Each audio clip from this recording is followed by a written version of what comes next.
Votre invité ce matin, Sonia Mabrouk, est députée LR des Alpes-Maritimes et conseiller de Valérie Pécresse. Bienvenue sur Europe 1 et bonjour Éric Ciotti. Bonjour. Je précise que nous réalisons cet entretien à distance. Vous êtes isolé car testé positif au Covid. Je vous souhaite d'ailleurs un prompt rétablissement. Vous êtes Merci donc beaucoup. contraint, Éric Ciotti, de faire une pause, on imagine, dans cette campagne d'annuler réunions publiques et meetings. Oui, absolument, mais écoutez, j'essaie de travailler comme nous le faisons en cet instant un peu à distance et j'échange en permanence avec Valérie Pécresse, avec ses équipes pour être toujours mobilisés pour cette campagne tellement décisive. Bien, et justement... Mais tout va bien, je vous rassure. Eh bien, c'est le plus important. Emmanuel Macron, à la campagne, il a évoqué sa candidature hier dans la Creuse, affirmant qu'en temps voulu, il annoncera sa décision. Vous aviez, Éric Ciotti, boycotté un récent déplacement du président à Nice. Il n'est toujours pas candidat, alors que lui reprochez-vous ? Tout cela est indécent. Tout cela, naturellement, relève de la campagne électorale. Le déplacement de Nice, le programme électoral sur la sécurité. Hier, dans la Creuse, en Creuse, celui sur la ruralité qui se poursuit aujourd'hui en Haute-Vienne. Tout cela avec l'argent public, avec les moyens de l'État. Donc, on a un candidat qui, tranquillement, fait campagne avec tout l'appareil d'État mobilisé autour de lui. C'est une campagne électorale. Il y a une distorsion manifeste avec ses concurrents, il y a une rupture d'égalité et j'appelle une nouvelle fois, comme l'a fait Christian Jacob, la Commission nationale des comptes de campagne à se saisir de ce problème. Il faudra à tout le moins que tous les moyens publics qui sont utilisés, et c'est illégal, c'est même un délit pénal, soient rattachés au compte de campagne du candidat Macron. C'est un scandale démocratique. Mais Éric Ciotti, est-ce qu'en même temps vous pouvez lui reprocher, comme vous le faites souvent, d'être déconnecté du pays et en même temps lui reprocher d'aller prendre le pouls du pays quand il est sur le terrain ? Il peut le faire en tant que candidat. Il a dit lui-même dans un échange avec un lycéen hier que beaucoup restait à faire. Il est lucide en la matière parce qu'il n'a pas fait grand-chose, mais il faut qu'il le fasse dans la transparence. Aujourd'hui, c'est une anomalie démocratique grave qui porte atteinte à l'équilibre de nos institutions et c'est une rupture d'égalité avec ses concurrents. On ne peut pas faire campagne avec l'argent public. Ce matin, dans le Figaro, il y a eu la publication, Éric Ciotti, du baromètre du Cevipof et d'Opinionway qui décrit une société qui se tend sérieusement, une défiance vis-à-vis des politiques et puis des Français qui sont en demande d'autorité et de fermeté sur différents sujets comme l'immigration. Est-ce que vous y voyez une confirmation de votre ligne ? J'y vois une confirmation de l'analyse et des valeurs que je défends et que je porte depuis des années. Puis j'y vois aussi le contrepoint du bilan d'Emmanuel Macron. Que veulent les Français ? Ils veulent de l'ordre et de la concorde. Ils veulent de l'autorité pour faire respecter les lois de la République partout, en tout lieu, ce qui n'est plus le cas aujourd'hui dans de nombreux territoires de la République devenus des zones de non-droit. Et ils veulent aussi un président, une confiance dans les institutions. Ce n'est plus le cas aujourd'hui. On a un président qui a fracturé comme jamais le pays, qui a divisé, qui a stigmatisé certains Français, qui les a insultés, qui a attisé les braises de tous les conflits sociaux, les conflits sociétaux, qui, pour des raisons politiciennes, créent de la violence et est incapable, d'un autre côté, d'affirmer l'autorité de l'État qui jamais n'a été aussi faible. Mais encore ce matin, pardonnez-moi Éric Ciotti, le ministre de l'Intérieur, Gérald Darmanin, affirme, et là c'est un choc des chiffres, j'allais dire qu'il y a bien une baisse de la délinquance grâce aux 10 000 policiers supplémentaires dans ce quinquennat. Qu'est-ce que vous lui répondez ? C'est une affirmation de sa part. On est dans la fake news permanente. Les statistiques de son propre ministère témoignent et démontrent du contraire. Depuis le début de ce quinquennat, le nombre de coups et blessures volontaires a augmenté de près de 30%. Le nombre d'homicides et de tentatives d'homicide a augmenté, a doublé depuis 2012. Parce que moi, je porte le bilan de la gestion Macron depuis 2012. Monsieur Macron, il feint de l'oublier, mais a été également ministre de François Hollande. Donc c'est un bilan qu'on doit regarder sur 10 années. Mais en tout cas, tous les Français le savent. Hélas, la violence violence du quotidien augmente, le nombre de zones de non-droit augmente. Nous sommes dans une société où les conflits se règlent de plus en plus par la violence. Et c'est ce bilan auquel nous sommes confrontés. Alors Monsieur Darmanin feint de le nier, mais ça ne trompe personne. Vous êtes le conseiller sécurité de Valérie Pécresse et Éric Ciotti. On connaît votre ligne, mais quelle est aujourd'hui la ligne de votre candidate? Le président de l'UDI, Jean-Christophe Lagarde, a apporté son soutien à Valérie Pécresse. Il y a quelques semaines, vous déclariez, Éric Ciotti, je vous cite, « L'union des LR avec les centristes, ce sera sans moi ». Alors je vous pose la question ce matin, c'est une question de cohérence. Est-ce que c'est toujours sans vous ? J'évoquais certains propos de Jean-Christophe Lagarde, dont il s'est excusé à l'époque, que j'ai condamné, et j'ai été un des rares à les condamner. L'alliance de la droite et du centre, c'est une des constances de la Ve République. Donc aujourd'hui, personnellement, je m'y retrouve. Il n'y a pas que l'UDI, il y a également les centristes, d'Hervé Morin, avec lesquels nous travaillons, et nous travaillons bien. Vous vous retrouvez dans la ligne de Jean-Christophe Lagarde, qui avait dit ceci, je rappelle les propos de Jean-Christophe Lagarde, si c'est Ciotti qui est choisi, ce sera sans l'UDI. Alors ce matin, je vous demande, comment dans ces conditions pouvez-vous mener campagne commune ? C'est pas Jean-Christophe Lagarde qui fixe la ligne de Valérie Pécresse. Moi, je me retrouve totalement dans la ligne de Valérie Pécresse. Sur les questions d'autorité, comme sur les questions de fiscalité. D'ailleurs, je remercie Valérie Pécresse d'avoir porté une proposition très forte que j'avais moi-même initiée lors du Congrès, celle de la suppression quasi totale pour 95% des Français des droits de succession.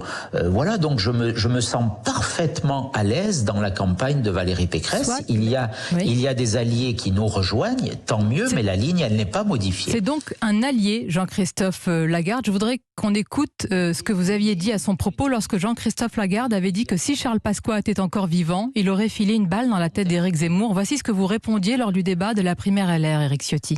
Les propos de Lagarde sont une ignominie. Et je m'étonne qu'à cette heure, le parquet de Paris ne soit pas déjà saisi de ces faits.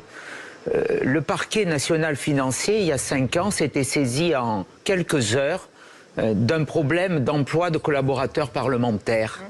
Et là, c'est un appel au meurtre. Une ignominie, vous lui avez pardonné depuis ?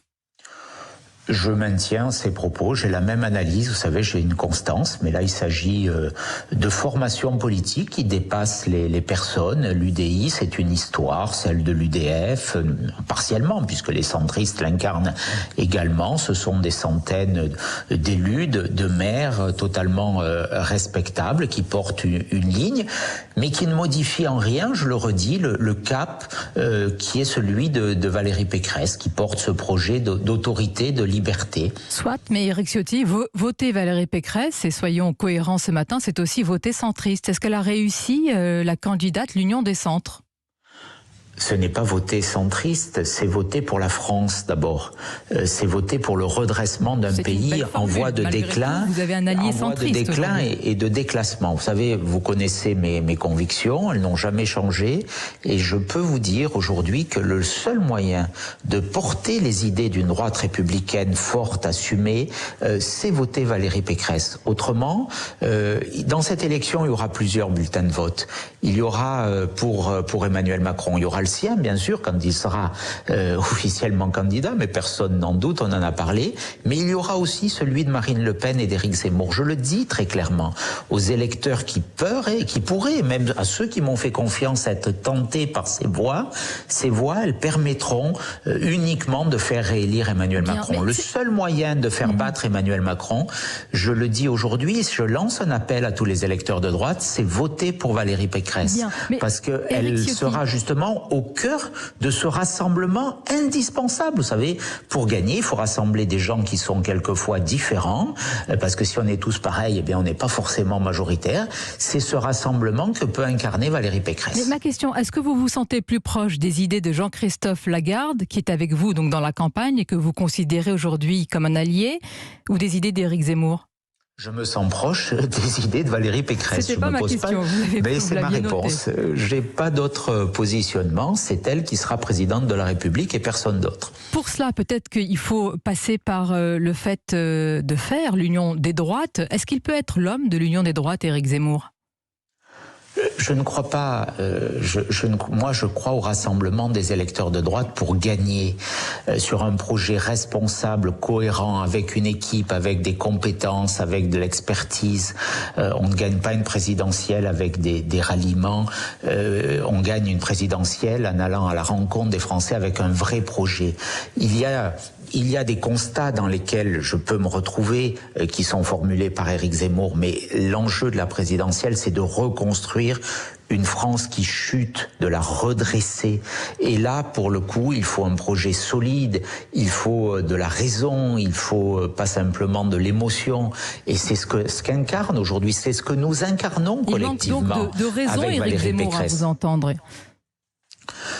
Moi, je soutiens de toutes mes forces, parce que je suis convaincu que c'est la seule option pour battre Emmanuel Macron, Valérie Pécresse. Et justement, voilà, pardonnez-moi Éric Ciotti, que répondez-vous à Éric Zemmour qui affirme qu'à 20h02, il l'appelle d'ailleurs Madame 20h02, au soir du premier tour, si elle n'est pas qualifiée, Valérie Pécresse appellera à voter Emmanuel Macron. En quoi a-t-il tort sur ce point ?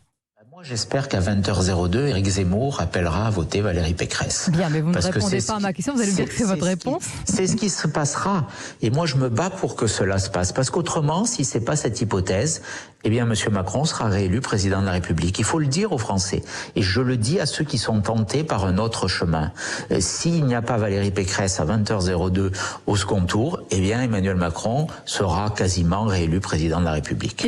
Et ça, je ne le veux pas. Je me battrai contre cela. Parce que c'est un très mauvais président de la République qui a abîmé notre pays. Bien, il y a eu une avalanche de réactions après l'enquête de zone interdite sur l'emprise islamiste sur la ville de Roubaix. Écoles, associations, librairies propageant une vision radicale de l'islam.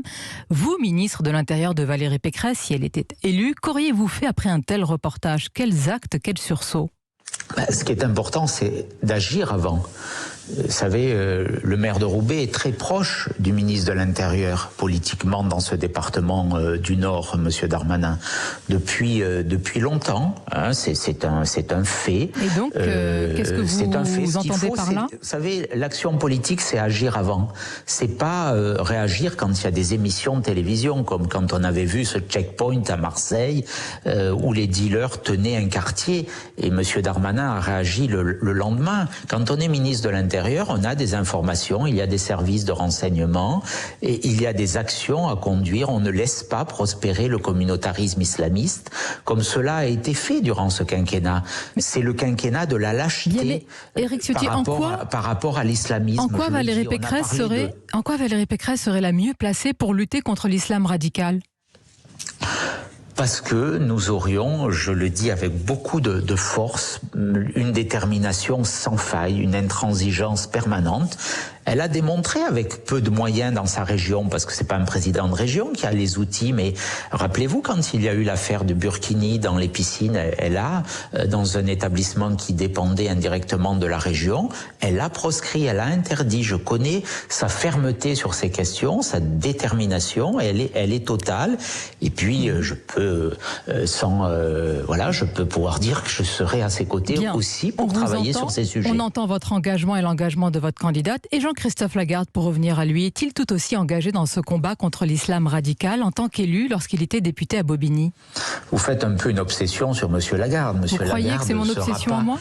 Sera pas le pilier de l'action gouvernementale. Non, mais sur ma question, est-il engagé dans ce combat contre l'islam radical ? Parce que vous assuriez, Éric Ciotti, il y a quelques semaines, vous aviez dit « Rassurez-vous, pour ma part, je n'accepterai jamais le soutien d'un personnage qui appelle au meurtre un responsable politique et qui est accusé de connivence avec les islamistes. » Donc la question, est-ce que votre allié est au clair sur ces sujets si importants à vos yeux et aux yeux des Français ? C'est à la justice de le dire, c'est aux électeurs aussi de le dire, parce qu'il faut aujourd'hui très clairement combattre tous ceux qui ne sont pas transparents sur ces sujets. Il faut que la justice le fasse, il faut que les électeurs aussi en tirent toutes les conséquences. Eh bien, ils le feront certainement. En tous les cas, merci Éric Ciotti d'avoir répondu à nos questions. Je vous souhaite encore un prompt rétablissement et je vous dis à bientôt en studio. Merci. Bonne journée.